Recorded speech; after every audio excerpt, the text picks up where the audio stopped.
Well, I've had a piece of chicken. I've had a little drink. I've looked at all the girls, given one or two a wink. I'm sitting in my seat, radio to my ear. The Star-Spangled Banner and the crowd's opening cheer. I've been waiting since last Saturday, see another one beat. Friends, it's time once again to let the big dog eat. It's time to let the big dog eat. It's time to hear the bulldog beat. It's time. It's time. It's time. It's time. It's time. It's time. It's time to leave the red and black. It's time. It's time to bring the bulldogs back. It's time. It's time. It's time. It's time. It's time. It's time. I love to go back to Athens town. I love to jump up when they hunker down. I love to see the red coat spell the name. I love to talk about that bulldog fame. It's time to get the bulldog grin with 75,000 of your closest friends. It's time. It's time. It's time. It's time.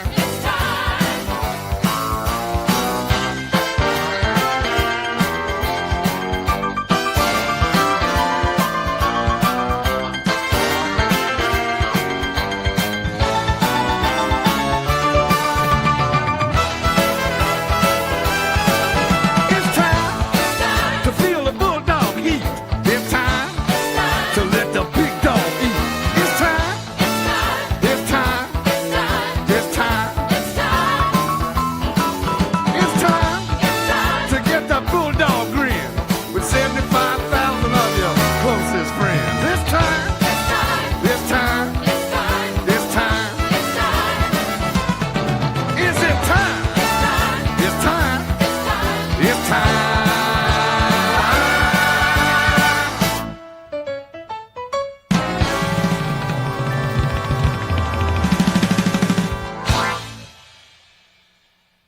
Yes! Well, they fighting at this town and they fight away from home. The stadium is worse than bonkers. Don't matter where they are, 'cause winning is the sweetest bowl. Got a touchdown in the corner. When the red and black appear, you know those dogs are right. Oh, you hurt the Walker. 'Cause before it's all over, you're gonna see the Bulldogs bite. 45-40, run, Lindsay. Hunker down, Harry Dog. Hunker down, Harry Dog. Hunker down for a fight. Hunker down for a fight. When you beat the Georgia Bulldogs, you're gonna feel the Bulldog.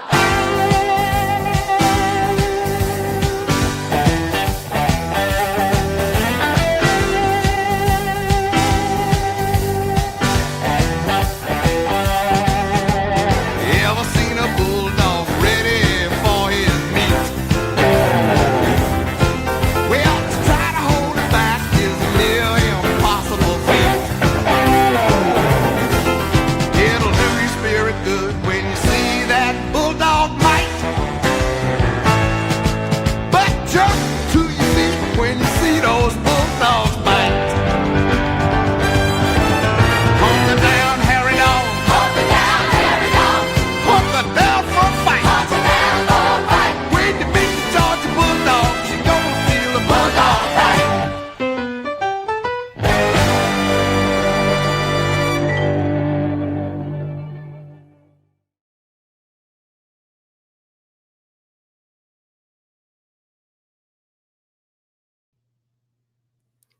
Hello, everybody.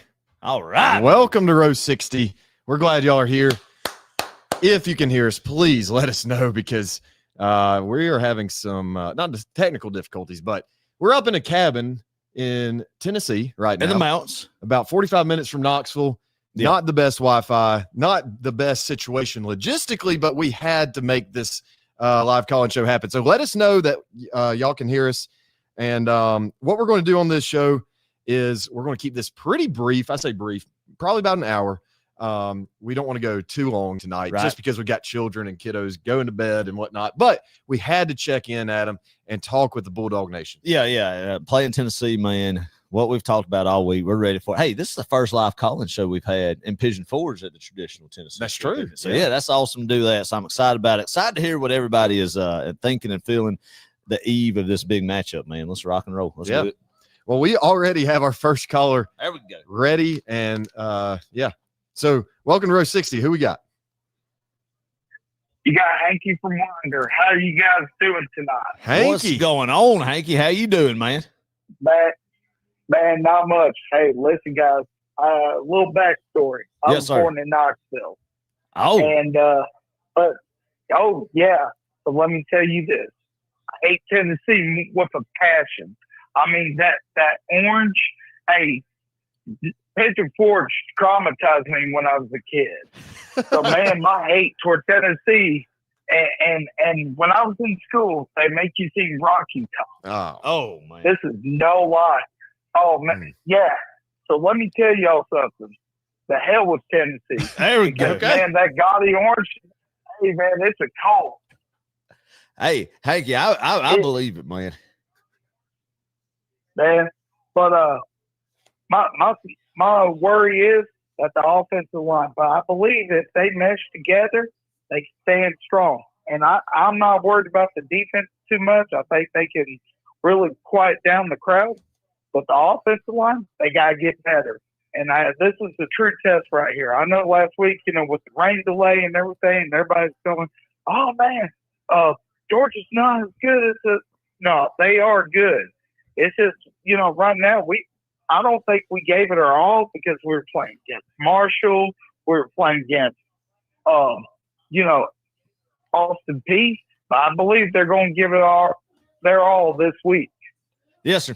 Yes, sir. I agree, Hanky, man. I mean, we've talked about it on the podcast. You can't, yes, there's some things you can take away, but overall, man, it's never as good or never as bad as you think it is when you play against teams like Marshall and Austin Peay. And you being from Knoxville, being from Pigeon Forge, I imagine you grew up during the Philip Fulmer run when it was just miserable up here to be a Georgia fan in volunteer country. So you've had bragging rights over the past decade. Better. I mean, 13 out of the last 15 that's belonged to Georgia, man. They're feeling it. I mean, you can just tell walking around Pigeon Forge today. We went to Dollywood that I've never, and we've done that a bunch, just kind of come up here the day before the game and go to Dollywood or be around Pigeon Forge. These Tennessee fans are feeling it. I can't tell how many times we had today, Clark. Tennessee fan. I mean, they're all out. They're feeling it. I mean, I guess it's two. Yep. Hanky played them so early in the year. I don't think we've played them this early in September since Herschel Walker came to town in 1980. I can't think of a time since then. I mean, we played them in September, but it's been like first week of October, last weekend of September. So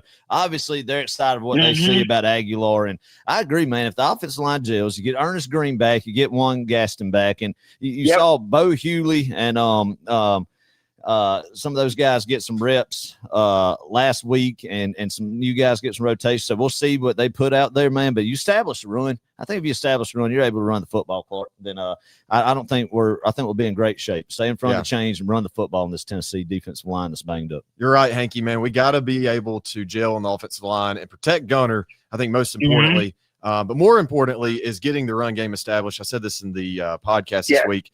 The team with the most rushing yards, I would put money on it, will win this football game.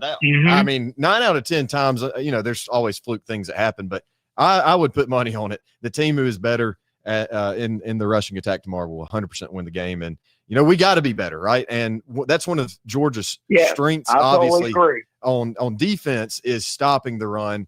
They have not been able to run the football on us effectively in several meetings. I mean, it's been a long time, especially since Kirby's gotten here. So I think if we can do that tomorrow, I feel really good about the Dogs taking care of business in Knoxville and getting out with a win. Yeah, I mean, Hanky, Josh Heupel has been very successful with what he's done at Tennessee, especially in Neyland. But what Georgia has is an athletic defensive front. And people think that Josh Heupel wants to just throw the ball around the yard. And yes, he does. He spreads defenses out. He's able to do it. But where his bread and butter is and where his offense rolls is he'll run the football on you. He'll spread you out and then he'll gas you. But when you have the athleticism that Georgia does on the defensive front, then it's hard to do what Josh Heupel wants to do. That's what I'm holding when I was getting nervous about it last week, really was, especially last Saturday night, Sunday. But the more I think about it, yes, they can still get us. They're a very talented team. It's going to be a 4-quarter game. But Clark and Hanky, that's what I'm fired up about and feeling good about going to bed tonight is the fact that I do not think they're going to be able to run the football and establish a run on this Georgia defensive front. And if they do, they're going to have to work for it. I mean, their work's cut out, so. Man, I totally agree with you guys. And I've been listening to your podcast all week and staying current, and plus listening to Brandon Adams from Dawg Nation Daily. And he's actually getting nervous. Yeah. I believe if everybody just quiet down with the noise, man, just have faith. Because, we hadn't even – fun fact, I actually pointed out at the round table with the, KB and Hondo on the radio. And I said, we haven't lost to Tennessee since 2016 with that Hail Mary pass. Right, yeah. Ever since then, we've been steamrolling Tennessee. Yeah. It's kind of like a promise that Kirby made, that we will never lose to Tennessee again. And so far, we've been busting it. Yeah, so I think we're going to go into Knoxville. We're going to shut down that crowd. And, I mean, we're just going to win this thing. I'm pumped, and I'm ready to see that red and, the glory red train, red and black coming through and kicking down some doors. Yes, that's sir. right, brother. Say to hell with Tennessee. There we go. There we go. I love it. I love it. All right. Well, good night, guys. Love it. I appreciate Dogs, love each and every one of you. Yes, sir. Love you, brother. God bless you. Go Dogs. Get rowdy tomorrow. Hanky's right, man. You got to win this one, mate, because also you're not playing Tennessee probably with a new SEC schedule until 2028. So that's 3 years with a bad taste in your mouth, man. So you got to go ahead and extend this out to 9. And talking about Kirby making it a promise to beat Tennessee. Kirby never beat Tennessee as a player. I mean, he got throttled by Tennessee when he was a player, man, because that's when Kirby was in Athens as a player during Tennessee's 9-10 game run they had in the 90s, where, I mean, it was completely flipped to what it is now. So that's a blessing that we're living in that, Clark. So, yeah. Can't wait, man. For sure. Couple of comments right quick, and then we got a caller on the line. Let's go back to Austin Smith. He said, do you think Bobo has opened up y'all's playbook? If so, is that a worry that is how the offense has performed? No, I think we've been very vanilla through 2 games. I think Adam would echo that too.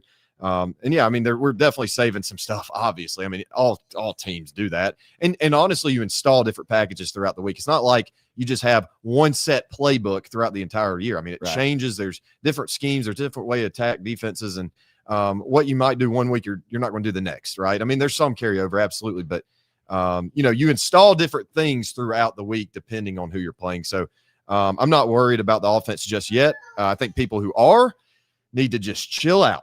Yeah, just see what happens tomorrow. Yeah. I ask you, please just see how Gunnar Stockton, this offensive line, this whole offense clicks tomorrow and Neyland. And then after that, we could talk about it. I mean, obviously we want to beat Tennessee and we're worried about what we saw against Austin Peay. Yeah. But right now, I don't think it's time to hit the panic button until what we see this team comes out and does at every position tomorrow in Knoxville, Tennessee. Then we're going to know what we have going forward, a long football year. For sure. We'll take one more comment, and then we're going to, like I said, we got a caller on the line. AJ Brown said, I believe Kirby and Gunnar has something up their sleeve. Those first 2 games, it was a practice. Why would we show our playbook in the first 2 games? It's not needed. Exactly. So I think that kind of answers that. And right now we got another caller. Welcome to Row 60. Who we got? Blake Newman from Hawkinsville, Georgia. There's our guy, Blake. There he is. How you doing tonight, brother? Doing pretty good. How y'all been this week? Oh, we've been excited, man. Just anxious, ready to see what we have. SEC play cranking up. You could say this is the official start of the season tomorrow. That's right. I'm anxious too. Been looking forward to this one. Ready to just shut up all the doubters. We're week 3 and we already got doubters on for the Georgia team. Just mainly, I guess, for last week's performance. But hey, SEC play opening up on the road, baby. I'm pumped and excited. Yes, sir. Yeah, I mean, how can you not be, right? Yeah. Like, this is it, and the past few years, we've had a big, it feels like season opener. Obviously, in 23, we had UT Martin, but last year we opened up with Clemson, the year before Oregon. So we kind of got to know right off the bat how good we were, kind of more or less. Yeah. And we saw what that offense could do last year. We saw what our defense definitely could do last year in game 1. And And I think that's what's worried so many Georgia fans out there is, you play two cupcakes, alleged cupcakes. And it's all of a sudden like we don't do as well as we think we ought to. And all of a sudden our offense is terrible and yada, yada, yada. And I don't think we've got a good litmus test up to this point. And facing a top rival, historic rival too, being that first test. I think that's what gives you some nerves too. And I think that's what also, I think Tennessee, Blake's gotten a little extra juice with the new scheduling of having us this early too. Right. And what they did their first 2 weeks. And they're kind of believing and they're kind of thinking if there's going to be a time Heupel pops Kirby, this is it. And also this is it because you're not going to play each other every single year. Right. So this is a monkey they really want to get off their back before we go to the new conference schedule and we don't play them. We'll go 2 years. We'll go 26 and 27 without playing Tennessee more than likely. So they really want it, man. And also it catapults them to a 3-0 start, get the Georgia monkey off their back and riding high and think of the Aguilar, the whole Nico drama that they came in on the right end of the deal with Aguilar. It confirms that. So that's where this excitement that we're seeing up in Tennessee is. And I want to go in there and rip their heart out, man. I want to be the boogeyman that we've been. I agree. Blake, I know the boogeyman. That's it. I know you've traveled to some games, man, and I think Adam might say the same thing as me, and you might too if you've ever been up to Knoxville or anybody for that matter.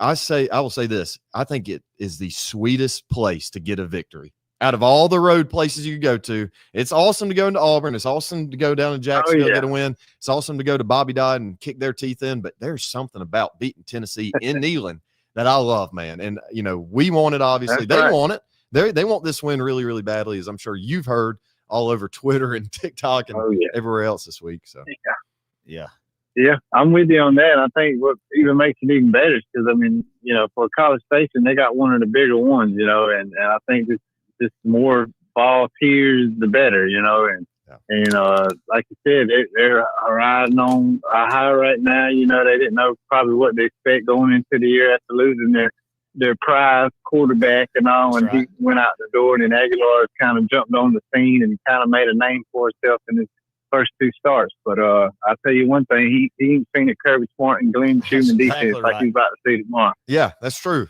Yeah, that's exactly right. He's not going to see the pressure that he's going to see from this. He's never seen. All due respect to the Sun Belt Conference and Appalachian State, but at the first 2 games, of course, he didn't see it against Syracuse and East Tennessee State's defense, but he sure didn't see it in the Sun Belt either, man. So this is going to be different for him. He gets the luxury of playing at home.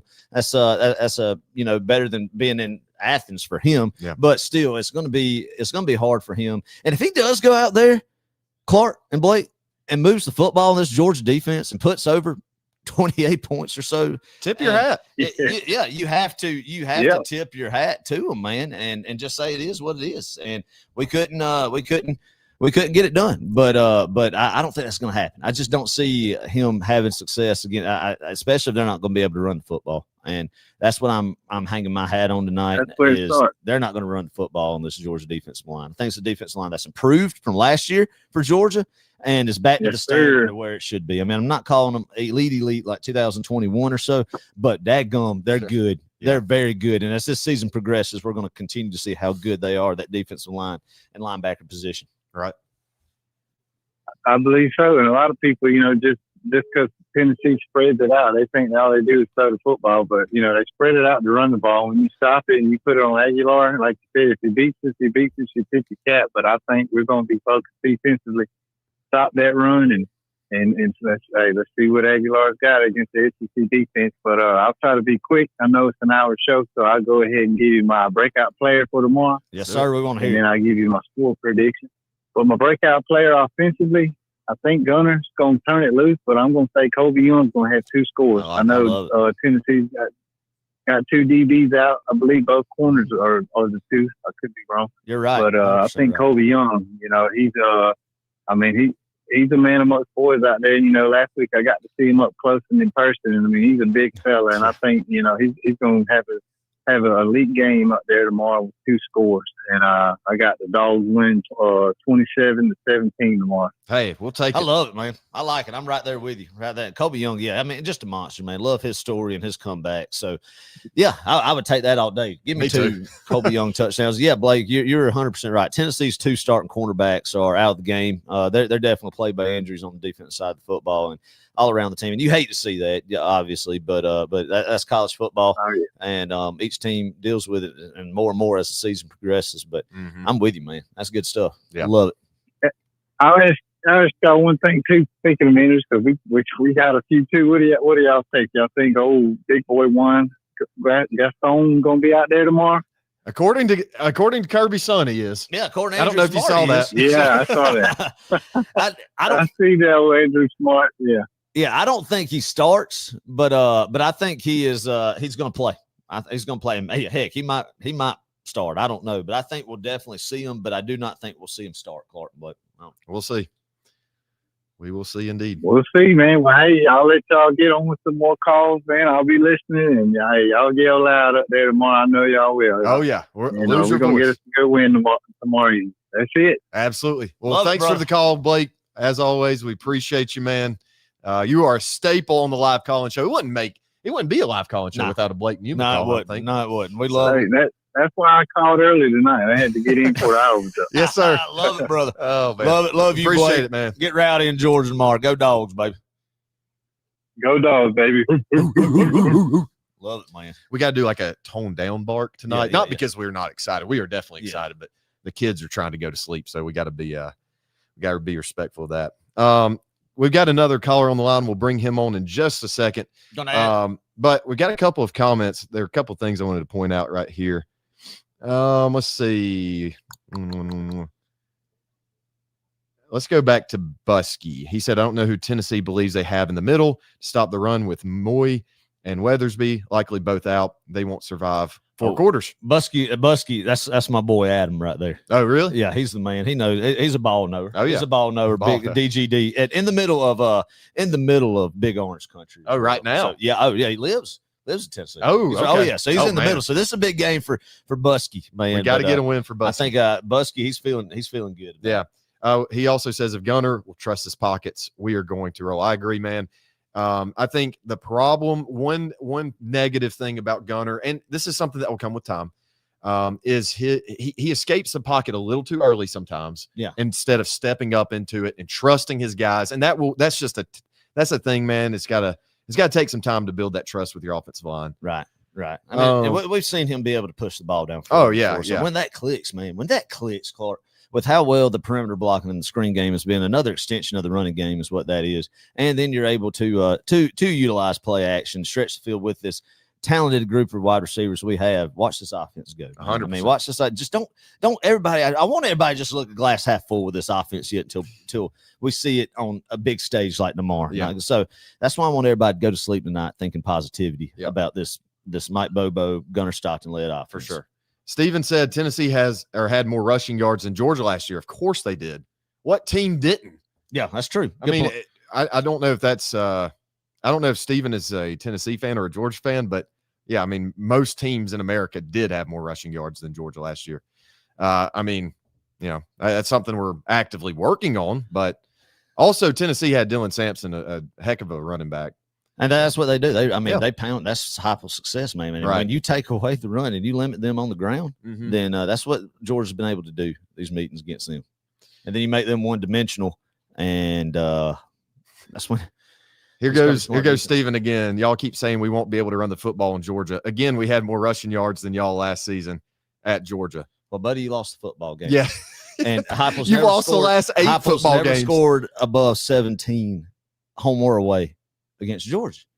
And I think that's been because I think if you look at the difference, I don't know the statistics, man, but I think if you look at over Heupel's span at Tennessee, his tenure and his success on the ground against Georgia and the rest of the SEC, I think you see a difference there and a reason why the team that he hadn't scored more than 17 points against is not because it's because it was primarily because Georgia's front was able to stop the run from what they're able to do and getting the rhythm of to set up a balanced offense and make Tennessee one-dimensional. And Hendon Hooker, when he was one dimensional, when Joe Milton was one dimensional, when Nico Amialave was one dimensional, then I mean Tennessee had some good drives. I mean they went up 10-0 last year. They give them definitely credit. did it, but traditionally, when you take the sample size of Josh Heupel versus Kirby Smart, that's it. Yeah, I mean Josh Heupel's never beaten Kirby for a reason. So anyway, Brad Lord, y'all bring us a win home tomorrow. Yes, sir, we will. Fellow firefighter right there. All right, we got another caller on the line. Let's go ahead and take that call. Welcome to Row 60. Who we got? Oh boy, hold up. Taylor. Hold up, Taylor, just a second. We're gonna have to put this. We're banning this guy right here, spamming the chat with his big orange, his streaming stuff. Oh, streaming. Sorry. Go ahead, Taylor. Sorry to go ahead. Yeah, we got to get that out of there. It's not good content. What you got for us, Taylor? I was going to drop in and give my score prediction and give a little bit of what I think is going to happen more. All right, let's hear it, man. Let's hear it, Taylor. Well, I think I've had a bad feeling about this game all week. I get it. It's gotten better as the week's going on. Good. I think, Gerard McCoy, Tennessee's top corner, he's going to be out. So I think Mike Bobo, I think he needs to look at that. And I think we need to take some shots with Colby Young and Noah Thomas. They ain't got involved in the offense enough this year, I think. I think we need to get them more involved. We can't just – I know, running ball is, Georgia's expertise, but I think, we need to take some shots down the field against Tennessee and really open up the game plan. Yep. Yeah, Taylor, I agree, man. And, I know it's different. Tennessee's a whole lot more talented than Allsup. I mean, it's not even the same classification. But there was plays that were dialed up that if they were executed, blocking, or if Gunner made his reads, they are deep last week. So hopefully we see that again tomorrow, and then they execute and capitalize on it, man. We know Gunner can throw a pretty deep ball, an accurate deep ball. We saw it in New Orleans, and we've seen it and heard – well, we hadn't seen it. We hadn't been to practice. But you hear from people who know ball and has been around the Butts-Mehre that he does it in practice. But you've hit the nail on the head. In order for Georgia's offense to take that next step there to where we want to see them this year and where our hopes are, and for Gunner as a quarterback, you got to stretch the field, and that's what you got to do to be able to not have the defense stack the box on you, key in on the run man, or just tee off on your quarterback. And Georgia's capable of doing that. This offensive line, I feel good about them. I know people think I'm crazy saying that, but I still have a lot of belief that this offensive line can get the right guys in there, get healthy and gel, and really be good in pass pro and run blocking. And I think when you're able to run the football and gash them at set up, play action, man, and be able to hit these deep, so we don't have to live off of vertical downfield passing, but yes, you're going to have it and be able to hit those shots, Clark, in order to get where we want to be in the SEC play. Yeah. Complement everything else. Taylor, man, I think you're right. Like, we got to protect Gunner, obviously. I mean, any football team has to protect their quarterback, no doubt. So Josh Pate, though, this week, I don't know if you listen to Josh Pate. He's got a great podcast. Go listen to it. Basically, he was saying, though, that the offensive line. Adam, what were you? I was reading the comments. Sorry, I got ADHD bad. Adam's like, look at it. But he was saying that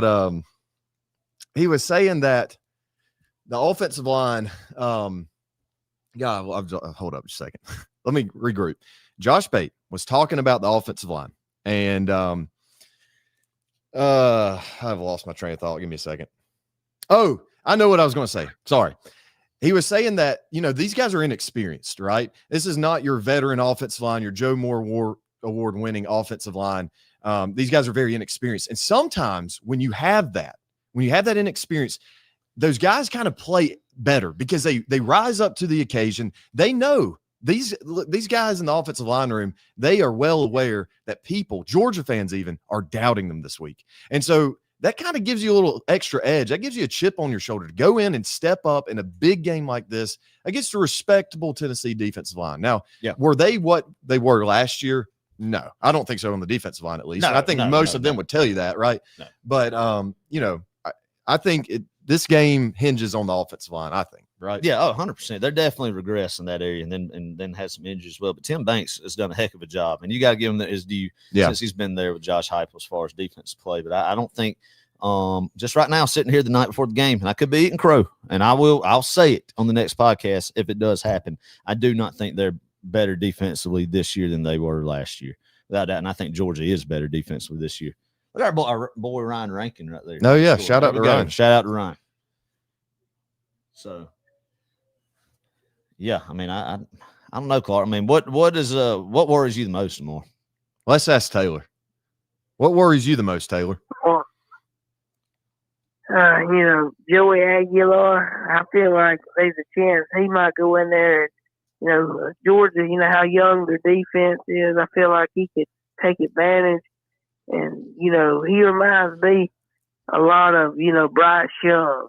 I know that the size don't, but the way, Bryce Young played against Georgia in the 2021 SEC championship game, that's just the way I kind of feel like he plays.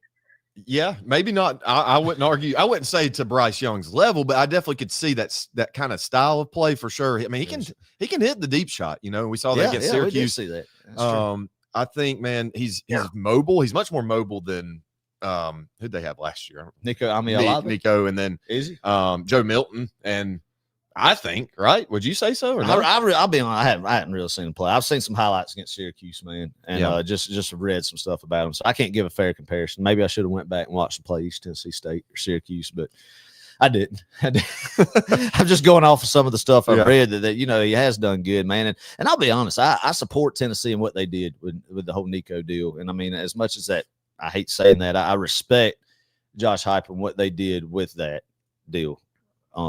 If it all played out like I heard it did, but who knows? But anyway, man, I'll tell you the thing that scares me the most is just us turning over the football. Yeah. I mean, in any football game, you're nervous about that, but especially tomorrow. If we win the turnover battle, turnover margin there, I think Georgia won't have much of a problem tomorrow. But if we start coughing up the football or trying to push the ball downfield and unable to, and give up some interceptions and give Tennessee's offense a short field and steal some points here and there, a couple drives, and that's when I'm going to get very nervous.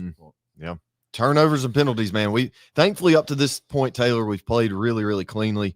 We just got to continue that. Hopefully that travels tomorrow, that discipline, it travels into Neyland Stadium. And, we move the football on the ground first. But then, like you said, we got to be able to take those deep shots tomorrow, take the top off, at least make the secondary respect Gunner's arm. That's going to be huge if we can connect on a few of those on those deep balls. The weapons are there to do it. Oh, yeah, for sure. Well, Taylor, we're going to take some more calls, buddy. Hey, give us a score prediction right quick. Give us a star player on offense. And, Well, my star player, I think it's going to be Noah Thomas. I think he's going to have a big game tomorrow. And my score prediction, 3 seconds left, Georgia from the 37-yard line hits a 54-yard game winner to win it 20-17. Do you want us to have a heart attack? That would be Gosh. We've already seen something like that. 2013 in Neyland. Jeez Louise, man. That was awful. Yeah, 34-31. Oh, man. All right, man. Hey, we'll take a win. I'll take it. Love it, Taylor. I want to give Coach Gaines a shout out before I leave this. Coach Gaines is right here. Coach Gaines just raised his – wait, hold up. Yeah, you can see he's behind Adam right there on the couch. There he is. Oh, man. But, yeah, hey, Taylor, appreciate the call, buddy. Go Dogs. Go Dogs, man. Go Dogs. Go Dogs. Old Taylor. Coach Taylor. You think he'd make a good high school coach one day? I think he'd do a fantastic job. All right, we got a couple more comments I want to read through right quick, and then we got another caller on the line, and he just hung up. Oh, man. He's calling back. Oh, good. Hey, stay with us. Stay with us right quick, and we'll get you on in just a second. We're going to go through some comments right quick. Let's see. Chase Drake. Must suck to be a Tennessee fan. Go Dogs. Yeah, it's funny. We're getting some Tennessee fans in here. That tends to happen. Look at Buskey's giving it to him right there. But what is Tennessee is average 106 yards per game rushing versus Georgia under Heupel. That's terrible. There we go. That's what I was talking about. Buskey, he's a numbers guy too. Yeah, some numbers he'll give them to you. Very analytical. That's where he is. Where I've talked about in the podcast with as many snaps, he's broke down. Oh, really? I mean, yeah. So fun. That's Adam I'm talking about in the podcast of nice of getting that data, man. So yeah, great numbers guy. Busky also said allowing 4.5 sacks per game. I mean, that's a lot versus Georgia. That's a ton. I didn't realize that. That's good stuff. Wow. That's crazy. Yeah. Shout out to our boy Ryan Rankin. We had a great episode with him. If y'all are interested, go back and watch that one. Yeah, 2015, we recapped that season. Talk a lot of good about ball. Ryan's career, man, and his time in Athens and his recruitment too, which is very interesting. Listen to the experience of somebody who was recruited in the pre-NIL transfer portal kind of era that we see college football now, and see how his experience compared to what you see now. It was neat. If you hadn't seen that one, please go back, search that one. Interview with Ryan Rankin. Yeah, good. Very cool. Dogs by 20. Brandon says, I like that confidence. I wish I could get there. I'm almost there. I'm almost to the point we're going to beat them by 20, but man, I hope we'd be floating on a cloud. I'm telling you, man, we've seen, and I'll give Tennessee this. They are a very loyal fan base. They're going to show up. Even when we played them the next last week of the regular season, the week before Thanksgiving, what we have been playing them in the past 3 or 4 years, and they're out of SEC championship contention, or there's been times in Athens where they were right in the thick of it. But times even when they kind of lost hope as far as getting to Atlanta, getting the playoff or whatever, when it was the 14 playoff, they were still there, still rowdy. So of course, right now when you haven't had football, and this is kind of the first SEC, this is the first SEC game for both teams, and it's going to be loud. That stadium's always loud. They always show up. It's 103,000 just screaming. It's going to be a tough environment for our young guys, man. But if there's anybody that's going to have them prepared, and motivated and ready to walk into a hostile environment, it's going to be Kirby Smart, man. Of course. And I just love what the narrative's been this week. Yep. And as good as I do, Clark, and when the narrative is like it is when Georgia shows up and plays their best football too. Right. And I know you can't go off the past last year or anything else, but you can go off the coaching's past and their tendencies of how certain situations when they get their guys to play the best that they've developed in the program and the culture that's been established. And it's when Georgia's doubted. And narratives have been pushed like we've seen this week is when they step up and answer the call, the best. And there's no doubt we'll see that tomorrow. I feel like. I like it. All right, we got a bunch more comments. I'm gonna fly through them right quick. And once again, we've got a caller, a legendary caller, who is on hold right now. So just hold with us, Matt Vickery. I love this. How quiet of a bark does Adam have to use to let the kids sleep? It's very, very quiet. Very minimal. And I got to rest the vocal cords. That's true. Yep. Backflip spaghetti. Old numbers don't apply to a new game. LOL. 28-17 GBO. Hey, I love let them have the confidence, man. Let them. I mean, that's what we said when we walked around Pigeon Forest today in Dollywood. Everybody's in their orange and white. Everybody's thinking this is the year that they get over the nightmare, the boogeyman hump. I mean, you have kids who are 10 years old going to this game that were still in a bassinet the last time that Tennessee beat Georgia. In England, or otherwise. They're in the fifth grade. And they were in a bassinet the last time they saw Tennessee. So I mean, they're wanting to ask their dad and their mom to pull out videos of the Hail Mary, so just where they can remember what it was like to see. Yeah, just to put this into context, people. The last time Tennessee beat us, and I'm not saying it's not going to happen tomorrow, but I'm just saying. Yeah, I mean, very well could. That's a chance they have under Josh Heupel. For sure. I think. But the last time they beat us, Barack Obama was president of the United States of America. So that should give you a little context there. It's been quite some time. So also, you say the best. I mean, they came into Athens #1 in the nation. How could that not have been their best? I mean, undefeated. So whatever. Heath Hall in first quarter and first half may be tough. Dogs pull ahead late in the third quarter. Love it. Yep. Asa Hill. We are up in Tennessee right now in Knoxville. Not Knoxville. We're in Pigeon Forge, about 45 minutes from Knoxville. We do this every time we come up here. We'll get a cabin. We'll split it amongst the Gaines and the Thornton family. It's a great time. So we're kind of starting to wind down a little bit tonight. It's gone from a vacation to having a good time with the kids at Dollywood and riding all the rides, man. We got on the there were some flying elephants at Dollywood today. Those things would fly. Yeah. In the car. Oh yeah. They were rocking and rolling. So it was a great time. So now it's going from vacation to a business trip. That's right. Rich Beck asked, how much longer are you guys going? I got about a 20-minute drive left coming back from a homecoming game. There we go. We might time it just right, Rich. We're going to try to start winding this thing totally down at about 10 o'clock. Once again, we've got some babies and some kiddos and children in the house. So don't want to stay up too late tonight with that. And also, we got a big game tomorrow. We want to get out there. Everybody needs to get the rest. Yes, we're going to do a vlog for you guys on YouTube to watch later. And I got to put that together. You got to hold me to that. All right. You got to be accountable. All right, a few more comments. I know we kept saying that, but man, there's just more and more and more. Greg Hendricks, I believe Kirby is going to surprise a lot of us fans. I truly believe he's going to turn Bobo and Gunner loose. I predict 24-17. I think that's accurate. You could definitely see that happen. You got some more spam. You got to get that out of there, man. Get that out of there. Need a moderator. Asa Hill, go Dogs. Kirby has been really calm all week. Has he? Maybe in front of the press conference, that kind of thing. I don't know about practice, though. Star Wars, yeah, we're going to hop on at some point this season. I don't know about this week or anything, but yeah, y'all go check out Star Wars Dog. He's on podcast. Does a really cool thing at about I think it's 11, 12 on Saturdays. Kind of recap the games with some of his friends. Night owls out there. Yeah, fun live stream there if y'all want to go check that out. Star Wars Dog. Oh yeah. Okay, hold up just a second. I can't believe this person has stayed on the line. All right, and this is totally working. Yes, we'll get to it in just a second. Tennessee +3 or 3+ Stockton sacks, 2+ Georgia turnovers, and Georgia misery 2+ quarters. Yeah, if that happens, I mean, we're not winning the game. Yeah, no, without doubt. That's not good. Phil Carroll. This will be the last one, and then we'll take our call. Hey, guys, you've talked a lot about the intangibles over the years. The natural comparison for Gunner is Stetson, but his story was about grit and proving everyone wrong. Ooh. How's Gunner, as a highly recruited quarterback, flip the script and prove everyone right? Man. And do you think there's more pressure on him than there was on Stet? Wow. Two really good questions there. Yeah, I'll start the pressure. No, there wasn't more pressure. I don't think there's more pressure on Gunner than there was Stet, in the sense of I think the 2 national championships for me as a fan has eliminated that from that deal. And that's my opinion on it.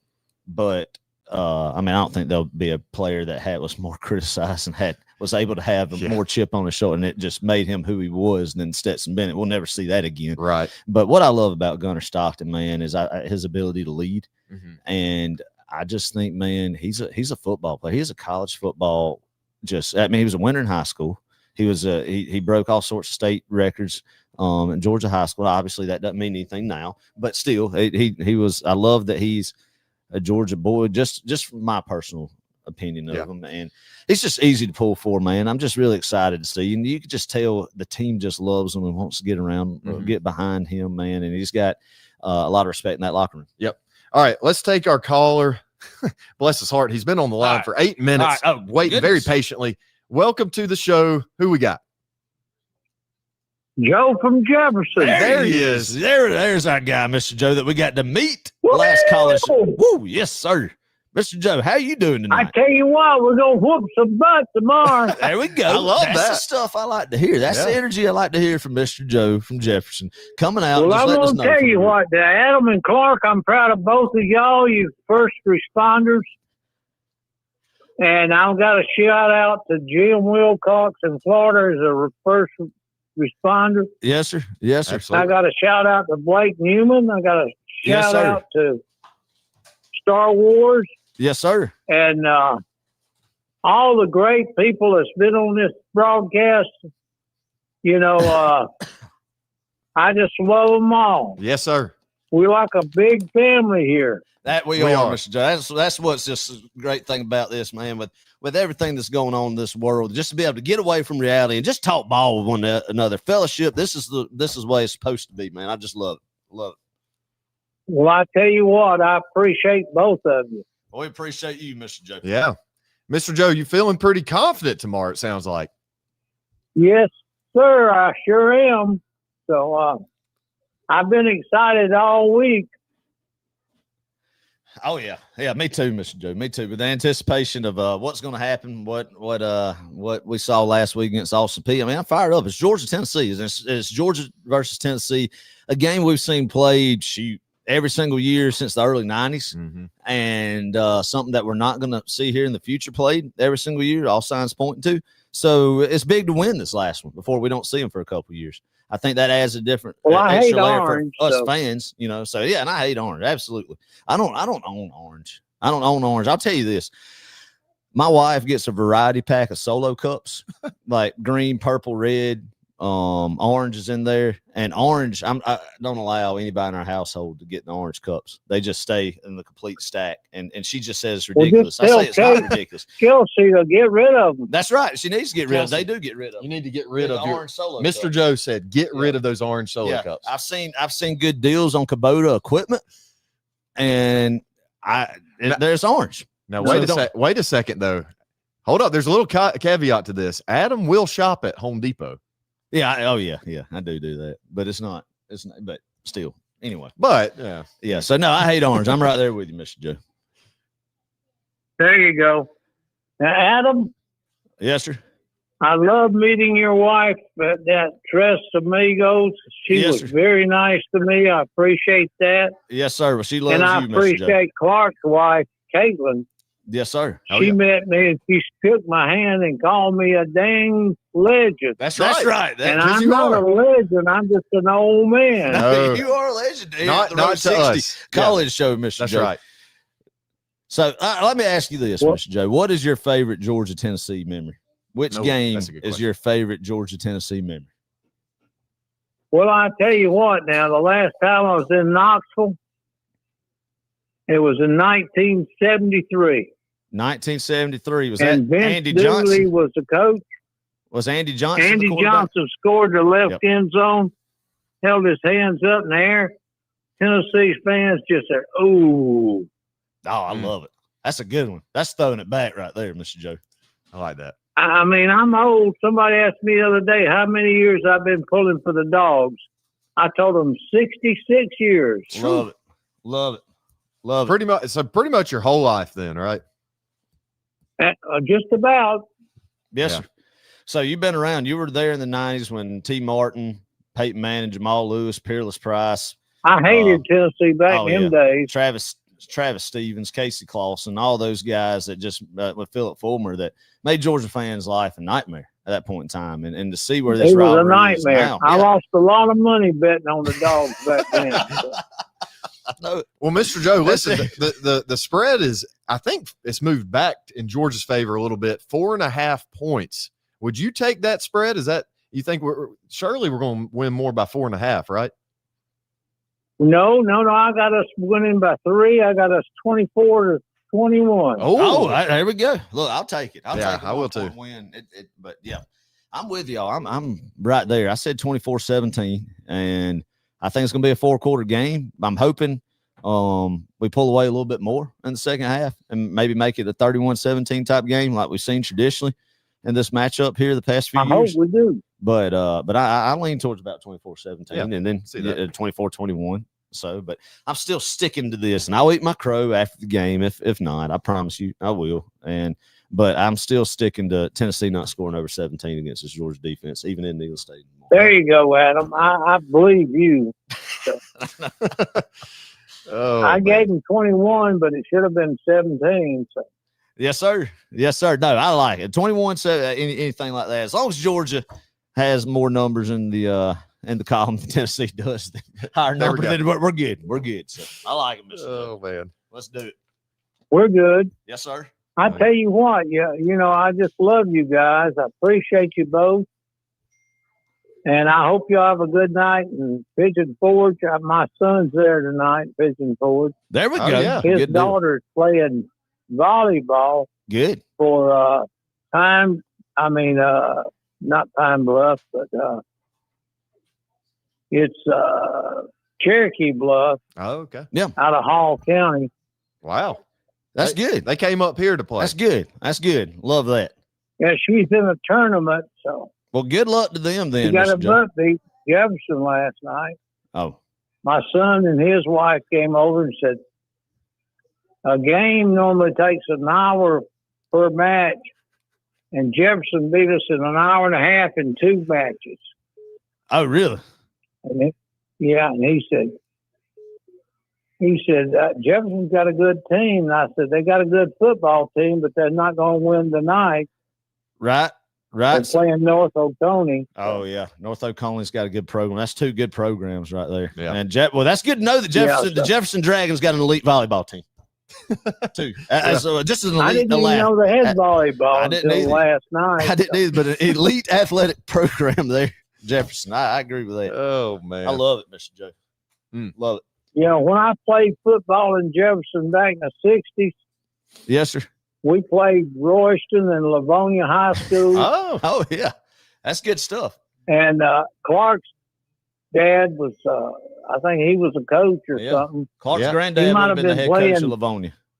yeah, actually, Yeah, so we didn't win many games back when I was playing, but when I quit football, Jefferson became pretty dang good. That's Yeah. good. Yes, sir. they've been a no powerhouse doubt. ever since. No for sure. doubt.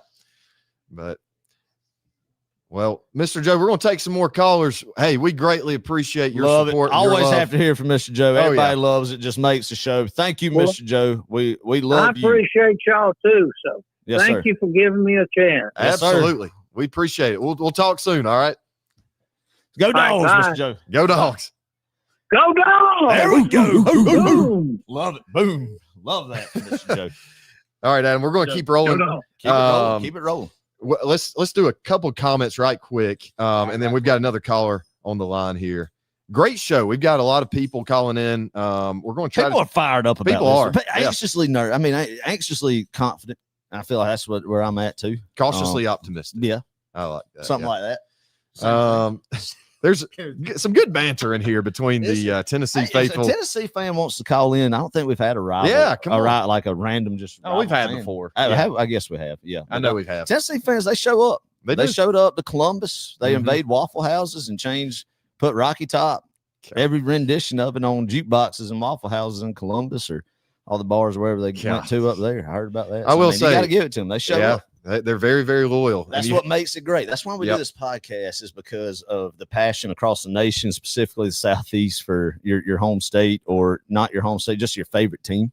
Yeah. And that's what makes it special. And Right. if there wasn't friendly banner with each other, and then it wouldn't be what it is. So Russell McKinley, Russell Dye has to come in and ask a question about Adam Thornton and his former high school football playing days. Every single live calling show. That's now a staple. You gotta continue it now, Russell.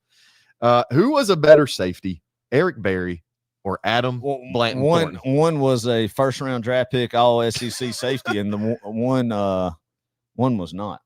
Mm. One, so That's I'll true. let y'all guess who. Well, one has a one was. podcast. One right has now. a podcast. One and doesn't. Probably doesn't. I don't know. Eric Berry He might have. might. Yeah. No, Eric Berry was one of the best secondary players I've ever seen, man. Yeah. He hit no Sean Marino.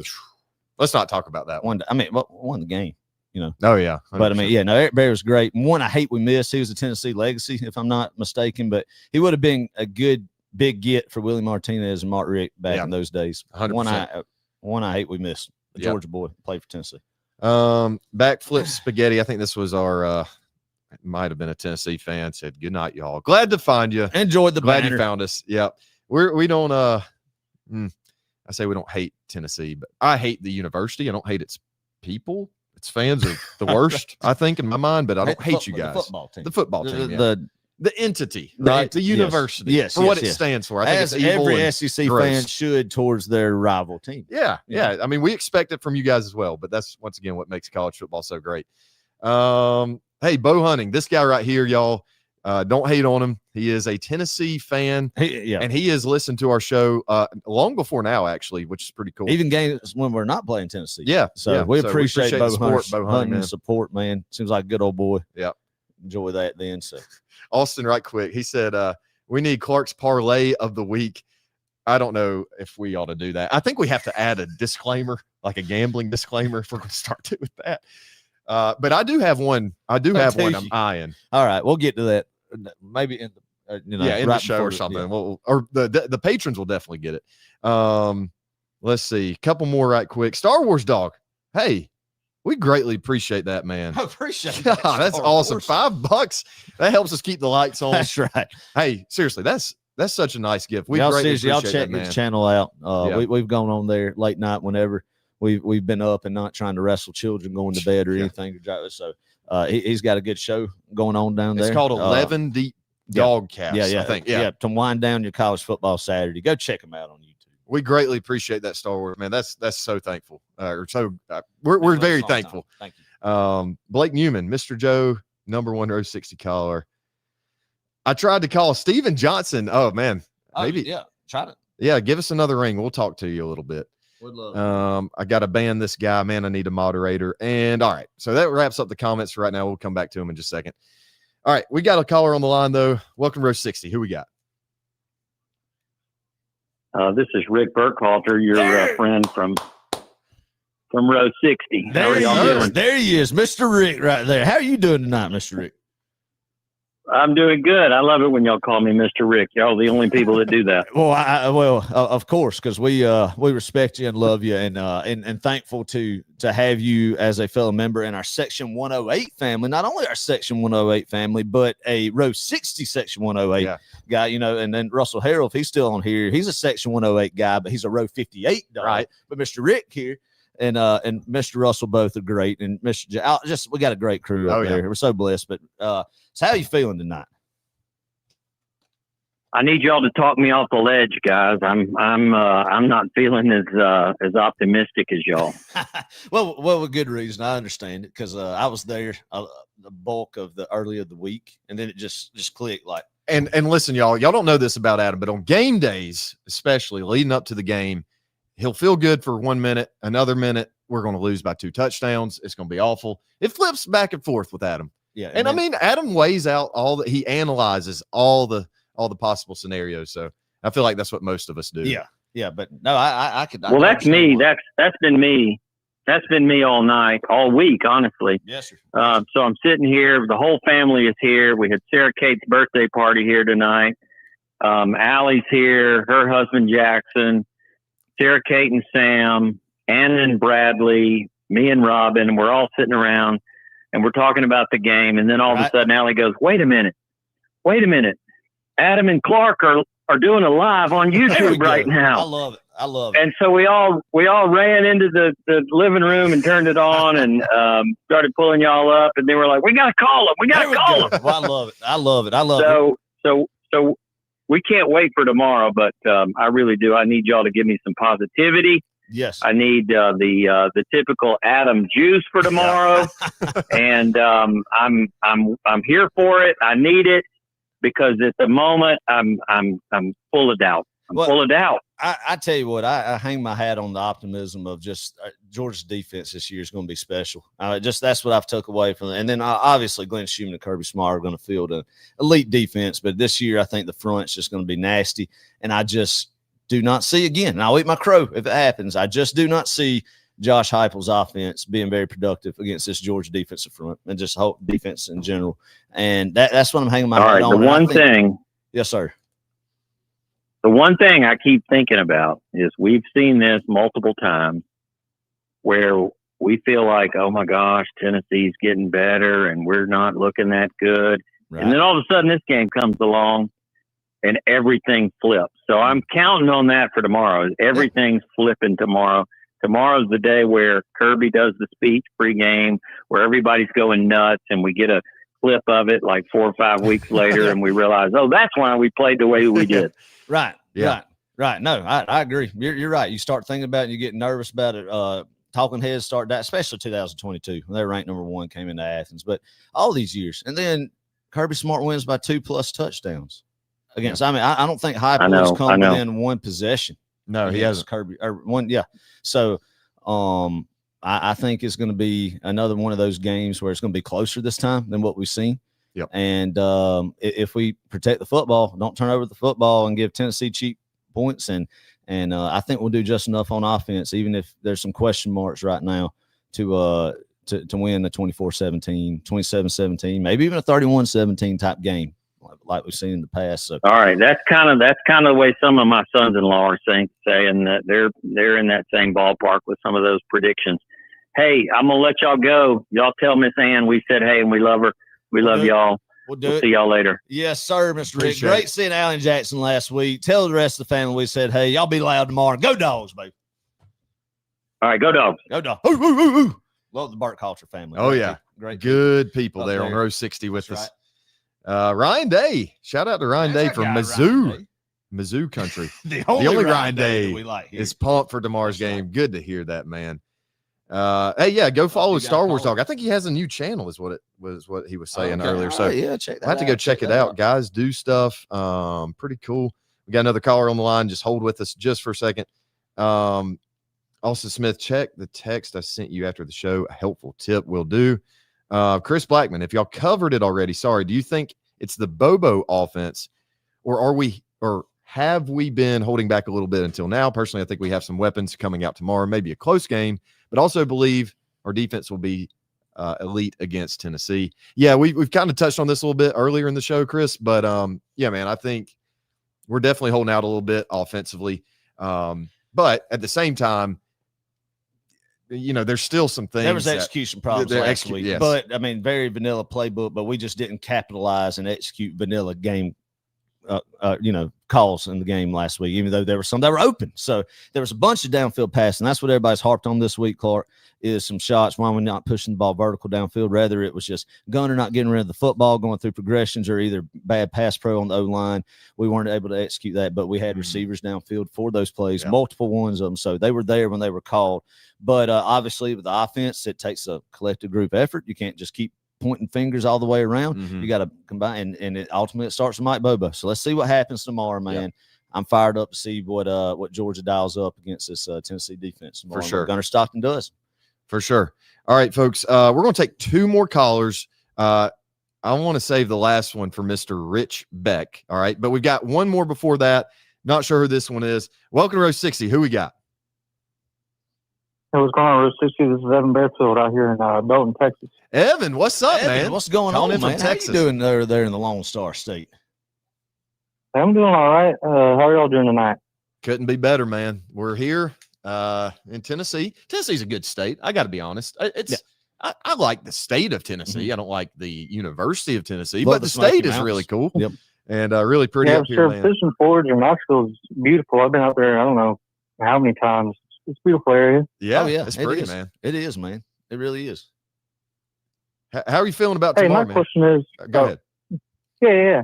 My question is, who do you think has more pressure on? Do you think Tennessee has more pressure, or do you think the Dogs got more pressure on them going in tomorrow? You start that one off, Adam. Man, that's a great question. Obviously, Ross Heupel getting over the hump, or do you think it's the uncertainty of the Dogs and the media and everything that's kind of circling around? I think, man, it's got to be still with Tennessee hoping to take that next step forward. And obviously, for the longest time in Knoxville, we asked a Tennessee fan, it was Alabama beating Saban. They beat Saban before he retired. Then they beat DeBoer last year. So they've won 2 out of the last 3 against Alabama. So they got that monkey off their back. Now they feel like their boogeyman, their nightmare is Georgia. They beat Florida. I think they actually got one, even though they've dropped some games in the swamp that they shouldn't have. That was a big monkey on their back for years as well. They've kind of beat Florida. Florida beat them in Knoxville last year, didn't they? No, they didn't. It was a close game, but no. So they've beaten Florida. They've gotten 2 or 3 last against Alabama. Heupel's kind of changing in their big rivals that they got, and the one next is Georgia. And Tennessee fans want to see the next step. They've made the playoff, so now they want to win an SEC championship. And to win an SEC championship, obviously there's not divisions anymore, but you still got to beat Georgia to get there, especially if it's an early season game, and you don't want to burn your mulligan by losing to Georgia again, right? So, of course, Georgia is not used to losing regular season football games much here the last few years, but especially early September. I know we dropped one against Alabama last September as well. So, I mean, that'll sting, but still I think it's Tennessee fans feeling if we're going to beat Georgia, we have them at home. And after the small sample size of football we have from the 2 teams, if people are just going to think of it from just a base thinking standpoint, Clark, they're going to think, yeah, this is the time Tennessee can pop them. Yeah. So I think it's Tennessee. I think it's Tennessee in the sense of if they're going to do it and get to where they want to be at, then they got to beat Georgia. I don't know, man. I think the pressure's on Georgia, actually. I see your point for sure. And it's been 8 years since Tennessee last beat Georgia. But at the same time, man, I think there's a lot of questions swirling around this Georgia football team. Are we what we once were in 2021, 2022? The answer is no, we're not. And we will never, ever get back to that elite level play.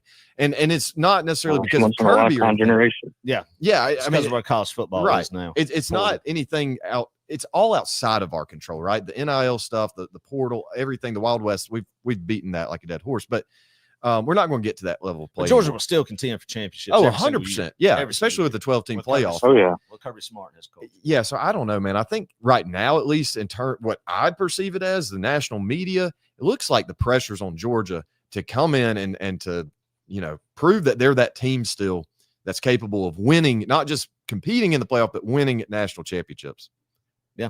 But that's a great question, man. Yeah, that is. I mean, I think you can go either way with it. And both teams, I feel like it just shows that there's a lot of pressure on fan bases and everybody like that. Really, how big this game is, and I think it's amplified even more because I've repeated it multiple times. This is the last time in a rivalry game in a series that you're used to. Every year you get a crack at them. So if you lose one, you're like, I will get them next year. This time it's looking like you're not going to get them until 2028. So. Yeah, that's what I was thinking. I think the most pressure is going to be with Tennessee trying to get over that hump. Yeah. Because, like you said, they've only got, what's going to be a couple of years now until we see them again. Yeah. And they're definitely one chomping at the bit, thinking, hey, this is their year, and try to get to the SEC championship. But step one is getting over the Dogs. So that's right. I think the most pressure is going on Tennessee. Right. Yeah. I mean, they're a team that's die-hard football, love it. They've had success in basketball. They've had success in baseball, won a national championship in baseball. But their biggest love up here is football. And they have not been to a SEC champ. They have not won a SEC championship since 1998. They've been to two SEC championships this millennium. 3, excuse me. 01 against LSU, they lost. 04 against Auburn, they lost. And 07 against LSU, they lost. That's the game. That's the one I remember. They barely beat Vanderbilt and Kentucky to keep Georgia out of it. That we would have beat LSU to go to the national championship had that happened. But we didn't handle business in Knoxville that year. But anyway, what I'm saying is they haven't even been to a SEC championship since 2007. So to be a blue blood program that many people consider that they are, I would, or at least on the fringe of it, not to be in a conference championship since 2007. They're hungry for it, man. And Heupel's done a phenomenal job getting them there. And I think, to me, just if you ask a Tennessee fan, they feel like that next step, especially the game momentum in the regular season, is if they have the feather in the cap that they beat Kirby Smart in Georgia. Yeah, that's a good point. Especially finally get over that hump. Finally get over that hump. Yes, sir. Well, Evan, what's the plan? That ain't going to happen, Arch. That's right. It's not. It's not. My plan is tomorrow. I'm, of course, going to watch the game, and then I got to go to a wedding after the game. But I'm just trying to take it easy, but try not to get too stressed out. There you go. That's it. Evan, hadn't you called before with several weddings? Wasn't he the one that had a wedding predicament? I think that was Don Dawg. Oh, that was another one. I'm sorry. Yeah, I'm sorry, Evan. But at least that you're getting to watch the game before going to a wedding. We're against fall weddings here at Row 60, but at least that they were courteous enough that you're able to watch the game before attending the wedding. So best of both worlds. You get to watch the Dogs, then hopefully celebrate that and celebrate the holy matrimony of a couple that you're close to as well. So hope it's going to be a good day for you, Evan, right? Love it. Yep. Well, I'll let y'all go. I know I got a busy day ahead of y'all. I just want to give y'all a call. Well, we appreciate it, brother. Hold it down in Texas, man. Stay safe out there. Thank you, brother. Go Dogs. We'll go Dogs. Love it. Once again, we got to do a quiet bark. That's good stuff. Oh, yeah.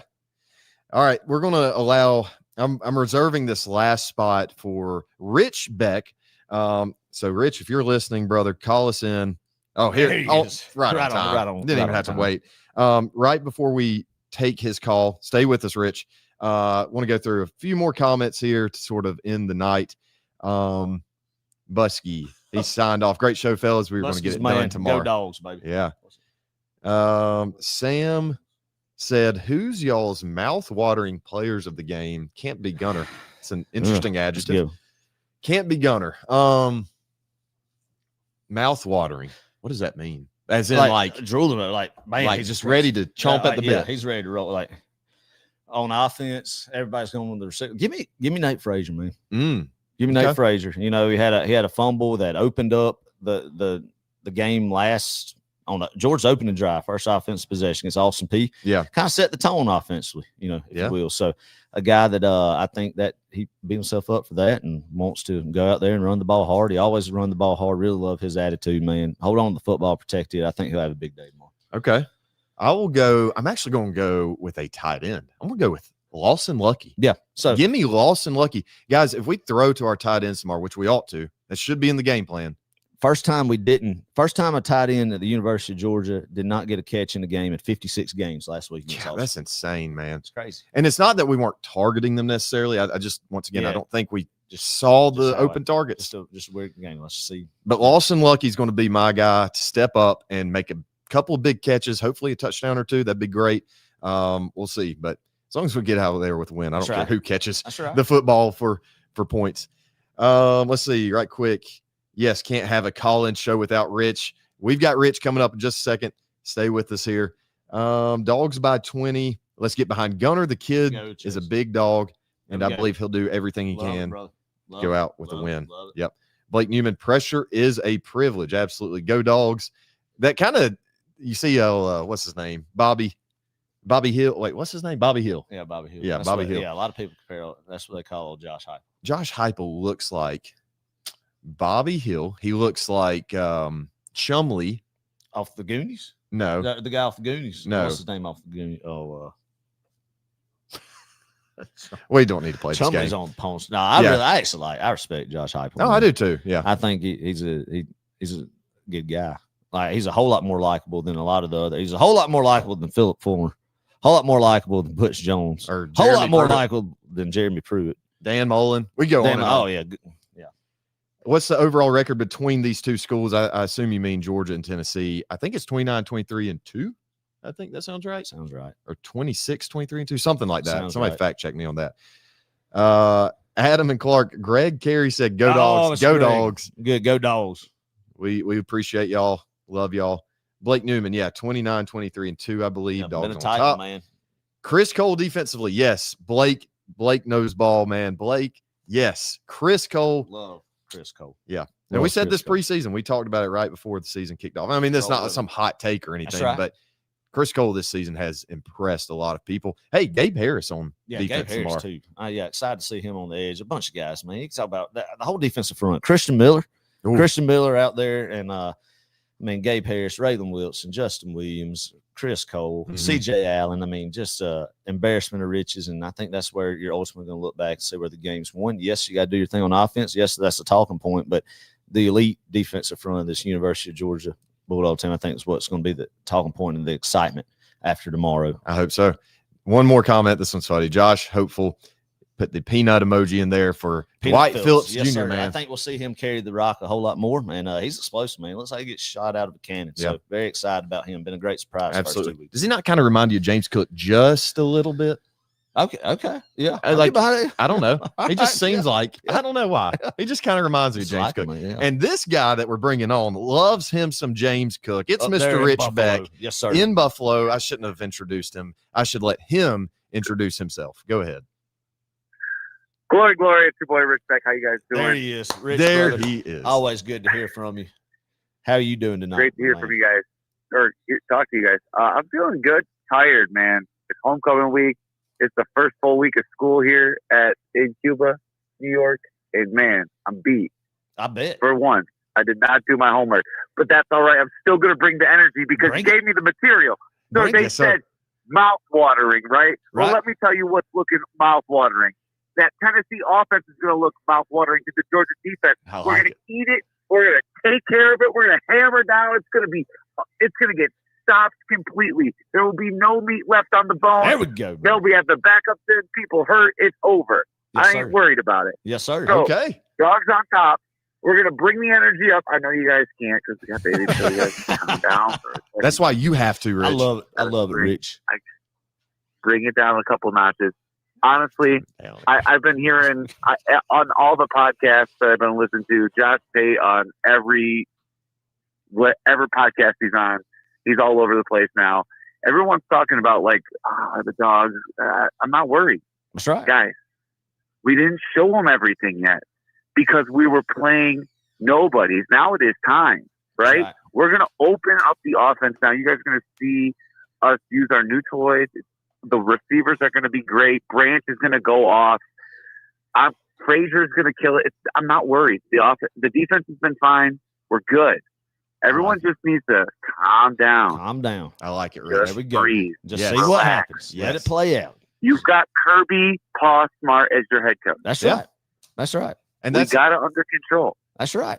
That's about all you need, Rich. I mean, honestly, this is the same old song and dance that Nick Saban. I mean, think about this. And I know that was kind of a different era of football 10 years ago. It was very different, really.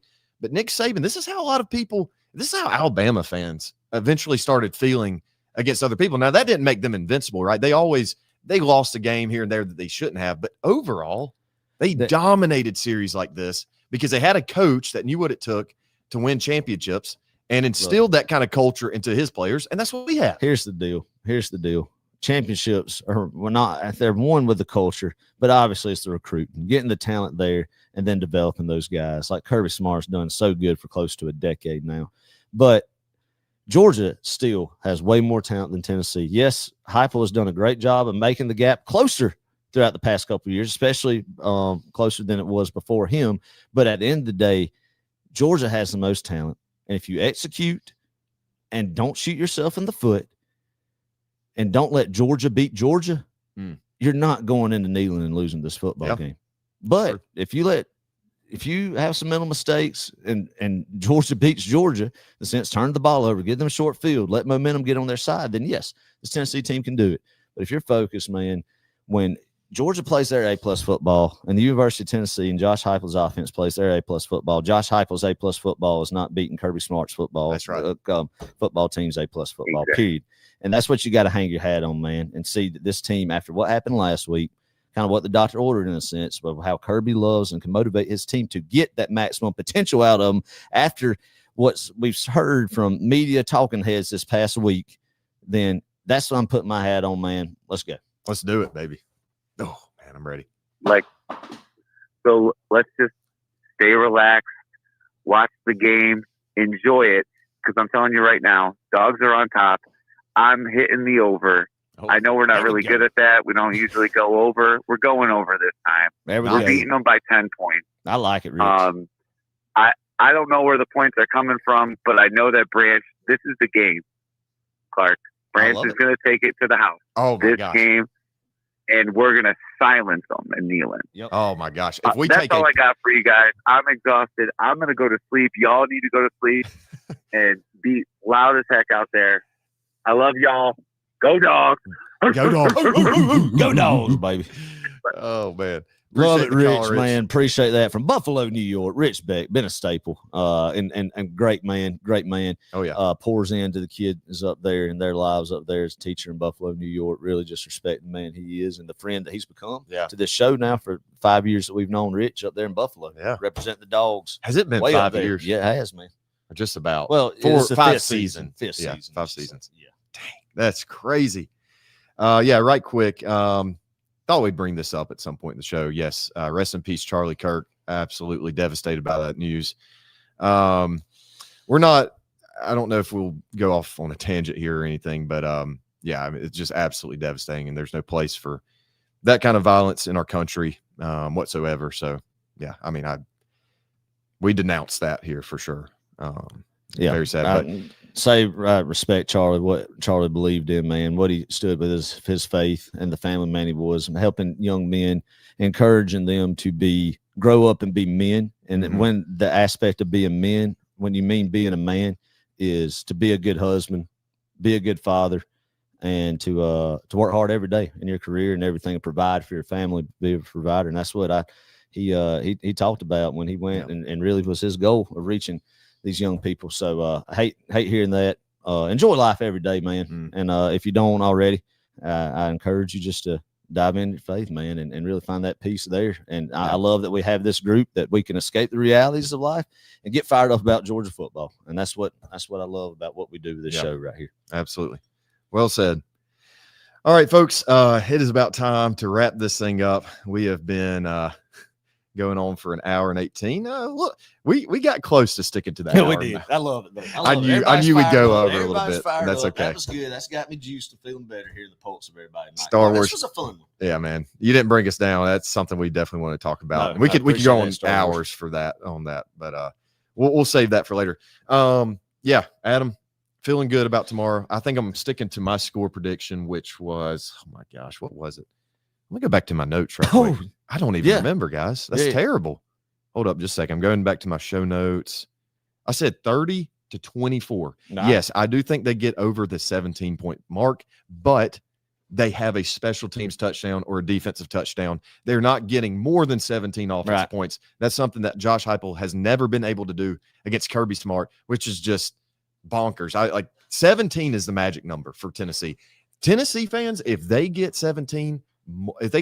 more than 17 points, I should say, they're going to feel really good about this game. Yeah, absolutely. And the only way I think that Georgia is going to allow them that much is with turnovers, penalties. Yes. Not being able to run the football. Yeah. Guys, if we go in tomorrow, first drive of the game, and I see us confidently running the football between tackles. Yeah. I'm not talking about the screen game, between tackles. If we can get that set up, I'm feeling really good about this game. No, Clark, great point, man. And I know obviously you can't base what's going to happen this year's football game off the past, but hey, the last time we went to Knoxville, they scored a explosive rushing touchdown the first play from scrimmage. Yeah. Not even the first offensive drive, the first play from scrimmage, man. They still didn't get that 17-point mark when the defense settles down. Yes, you can't go off of a game that happened 2 years ago, but historically looking at the stats, man, and just knowing the talent and where this Georgia defense is right now has got me going to bed feeling really good about this football game tomorrow night, Clark. It's important to beat these guys, man, not playing them for a while. So every Georgia fan who has a dislike for Tennessee, who loves and has loved all these memories of daggum, man, Sean Jones taking the fumble return from the goal line in Knoxville to go 41-14, Larry Munson's historic call when that series changed, the hobnail boot, man, Thomas Flowers punt return in 05, the last second field goal to win in 13, Clark, the 41-0 beat down in 17, Eric Stokes absolutely decleating Brian Maurer and Tay Crowder taking that scoop and score back. Just the times that get you fired up, seeing those white jerseys, those silver breeches just crossing the goal line of that checkered end zone in Knoxville, Tennessee, man, is special. And we're not going to see it for a while after tomorrow. So savor every second of this football game tomorrow, man, because Georgia's winning this game 24-17. Kirby Smart is still Kirby Smart, and there's a lot of talent on this team, both sides of the football. Get behind them tomorrow, and let's see what happens. Get rowdy wherever you are. You're back in Georgia, whatever state you're at. Get in front of that TV with ones you love. Enjoy it. Enjoy and take advantage of every second that you get to spend with loved ones and enjoying this Georgia football team play. Let's rock and roll. Let's do it. We'll catch y'all later. Thank y'all for joining us tonight. Go Dogs. Go Dogs.